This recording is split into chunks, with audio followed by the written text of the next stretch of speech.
ریاستی دارالحکومت بنگلورو میں پانی کی شدید قلت کے چلتے مختلف علاقوں سے لوگوں کو پانی کی کمی کی خبریں سامنے آ رہی ہیں، جس کی وجہ سے لوگوں کو کافی دقتوں کا سامنا کرنا پڑ رہا ہے۔ بنگلور جھیلوں کے شہر سے کنکریٹ کے شہر میں بدل چکا ہے، جس کی وجہ سے بنگلور شہر اپنی ترقی کی بہت مہنگی قیمت ادا کر رہا ہے۔ پانی کے مسائل کی وجہ سے نلکے خشک ہو چکے ہیں، اسی طرح زمین کے نیچے بھی پانی کی سطح نیچے چلی گئی ہے۔ آپ کو بتا دیں کہ انہی مسائل کے چلتے ڈپٹی چیف منسٹر اور بنگلورو کے ترقیاتی وزیر ڈی کے شیو کمار نے شہر میں پانی کے بحران پر بنگلورو میں B B M P head office میں بی بی ایم پی اور B W S S B کے عہدیداروں کے ساتھ ایک میٹنگ کی صدارت کی۔ انہی کوششوں کے چلتے کرناٹک کے نائب وزیر اعلیٰ ڈی کے شیو کمار نے اعلان کیا کہ ریاستی حکومت شہر میں پانی کی شدید قلت کی وجہ سے بنگلورو میں پانی کے نجی ٹینکروں کا کنٹرول اپنے ہاتھ میں لے گی۔ ساتھ ہی پانی کے مناسب استعمال پر زور دیا گیا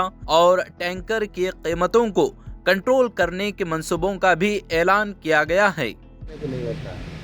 ابھی کاویری میں پانی نہیں ہے بولے تو کیا کر سکتے، بولے تو کاویری میں پانی نہیں ہے، ایسا ویسا آ رہا ہے۔ ابھی دوسری جگہ بھی 8 دن کے بعد ایک بار پانی آ رہا ہے، ادھر تبھی ایک دن ایک میں آتا ہے، ادھر 8 دن کے بعد پانی۔